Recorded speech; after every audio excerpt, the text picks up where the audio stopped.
Is your Australian Shepherd destroying absolutely everything and it's causing you some serious issues and you don't even want to leave your home just in case you come back to an absolute wreck? Well, let's see if we can help with that.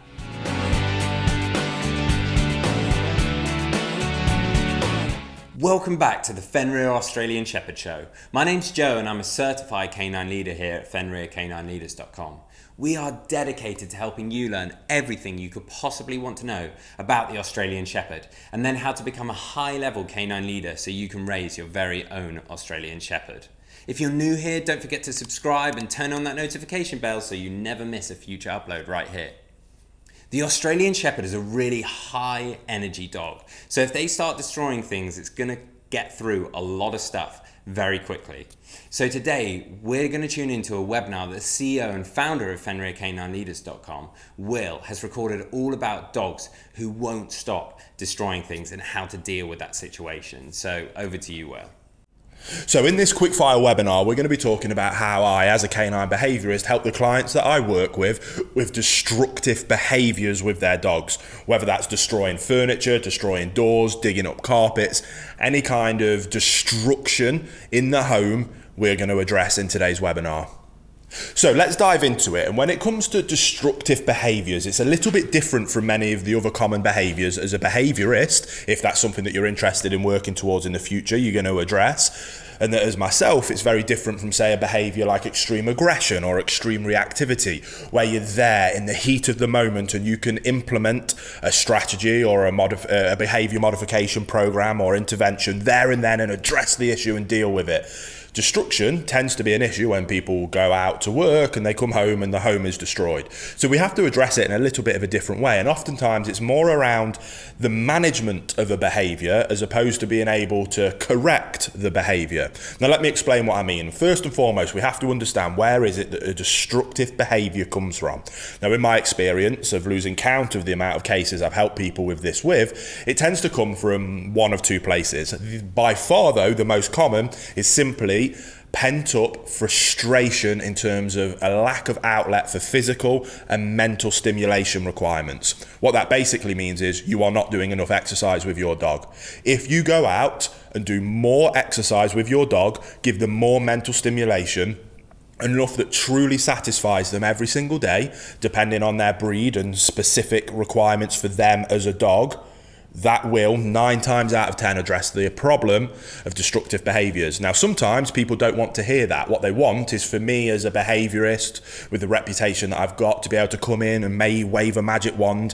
They don't have to do anything for their lifestyle and I fix their broken dog. Their dog isn't broken, the dog is simply bored and frustrated. We need to give them a positive outlet for that frustration and that will address the problem. So we're going to significantly increase the amount of exercise we're doing and significantly increase the amount of mental stimulation that we're giving them. If you're prepared to do that, 9 times out of 10 you're going to solve this problem. Now if you want to do that in more of a professional setting, you're going to have to develop the people skills of being able to get that across to your clients in a way that first of all won't upset them by simply calling them out and telling them that they're the problem, but helping them see that that's the case and helping them come up with a process and a program of how it is that they can quickly and efficiently be able to provide additional exercise and mental stimulation. And that's where you can develop different strategies around quick fire ways of exercising dogs, quick fire ways of providing more mental stimulation for them. Hey guys, very quickly, in case you didn't know, we have our Perfect Puppy program. It's the program that I designed myself as a canine behaviourist to help you guys become a high-level canine leader yourself, and then how to be able to take your puppy from the second you bring it home all the way through to that dream of the perfect canine companion that you've always wanted. So if you want more information on that, there'll be a link down in the description box below. Thousands of people have now gone through that process to extremely high levels of success. So there's some testimonials you can go and check out. More information, it's all in the description box below, but let's get back into the video you were just watching.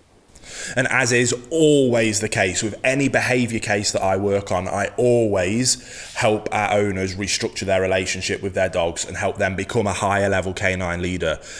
When it comes to working with specific behavior problems, the behavior problem that an owner will come to me with, maybe it's the problem that you're dealing with yourself. Maybe, again, you want to be considering moving into this as a profession. So someone might come to you with is what we call the micro issue. That is the symptom that we're seeing, and that is what the owner will want addressing. And it is our responsibility to help them do that. Here at Fenrir, the reason we're able to have such large levels of success is because not only do we help them with those micro issues, but we put so much time and effort into fixing what we call the macro problem, the umbrella issue. And that is always around relationship with your dog, around the owners becoming a higher level canine leader that has a dog that will look up to them for guidance and direction. If we can achieve that, that opens up an incredible pathway of communication between themselves and the dog, which then allows us to teach them the things that we do want and the things that we don't want from them. Now, in terms of destructive behavior being the micro issue, it's one of the few behaviors where addressing that at a macro level might not necessarily be what they're looking for in the micro fix. It doesn't mean it's helpful, it's incredibly helpful. So I highly suggest that you go and do that, because that will address any other possible problems that will come up in the future.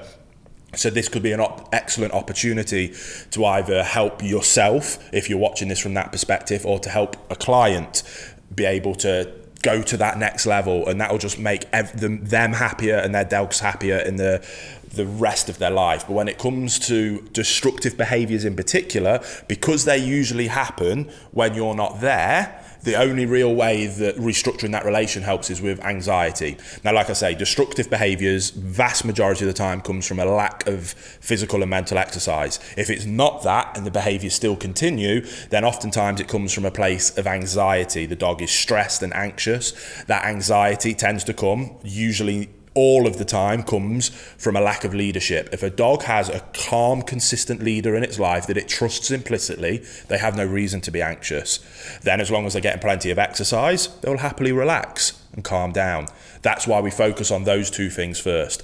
Then on top of that, or why we're going through that process, because to restructure that relationship, we use our bootcamp process. Again, if you're interested, the online version of that is down in the description box below, but we go through that process, but nothing happens overnight, and that can take some time.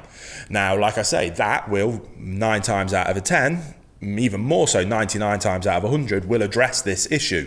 If it doesn't, or while we're going through that process, we simply use a methodology of managing the behavior. Stop setting your dog up to fail. To set our dogs up for success with destructive behaviors, it's simply about managing the environment, ensuring that there's not things in their environment that they can destroy. To do that, the easiest way is to crate train or pen train our dogs.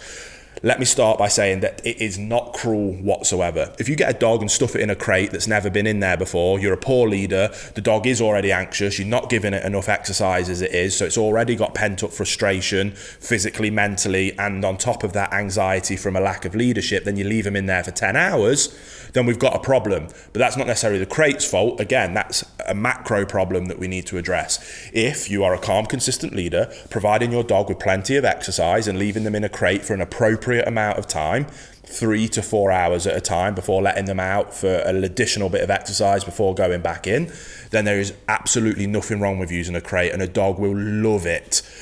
Dogs are denning animals. I like to cover crates with a big towel or blanket to make it nice and dark, put a nice bed in there so it's nice and cozy. Nobody else can ever go in that crate. That's the dog's special, safe, calm place for them to go, take themselves away and relax. That is what we're looking at achieving, and that's what we're looking at doing. To help with destructive behaviors, if we can get the dog to learn to love their crate, which is very easy if we follow that basic methodology, we leave them in there with a frozen Kong, get a Kong toy, stuff it full of some meat pate, chuck it in the freezer, then before you go out, 10 minutes before you go out, let them sniff the Kong, put the Kong into the crate, shut the crate door so they can't get in there, and I promise you do that every time, your dog will be begging you to go away so that you can let them in the crate and shut them in there with that Kong. They'll look forward to that time alone. You add that on top of exercise, they go in, the Kong provides additional mental stimulation while they work their way through it. Happy days, everyone's happy. The dog then works their way through the Kong. Oh, I'm knackered now, I'm just gonna have a little sleep until the boss comes home. You come home, do a bit more exercise. Again, it's not rocket science. Add in more exercise, add in better leadership, control the environment, nothing in your house ever gets destroyed again. It's not rocket science. The theory is simple and straightforward, just requires a little bit of commitment and dedication and leadership on your part if the owner, or helping your clients' owners be able to implement those kind of basic strategies just with dedication and commitment to the desired outcome, which is having a perfect dog, which you will have if you put in that effort. So I hope that was helpful. Go away, get stuck in, start implementing those things, and I promise you're going to achieve incredible levels of success. So if your Australian Shepherd is destroying absolutely everything in your house, well, that was the perfect webinar for you, and you're going to be able to start putting those training tips that Will spoke about into practice straight away. And then you'll have a nice home and know that your Australian Shepherd is not going to destroy everything in it. I really hope you enjoyed today's video. If so, get involved in the comments down below, as we would love to hear all about how you're getting on with your Australian Shepherd and how training is going. If you're new here, don't forget to subscribe and turn on that notification bell, as we have 2 dedicated videos coming here every single week. So I can't wait to see you in the next episode of the Fenrir Australian Shepherd Show.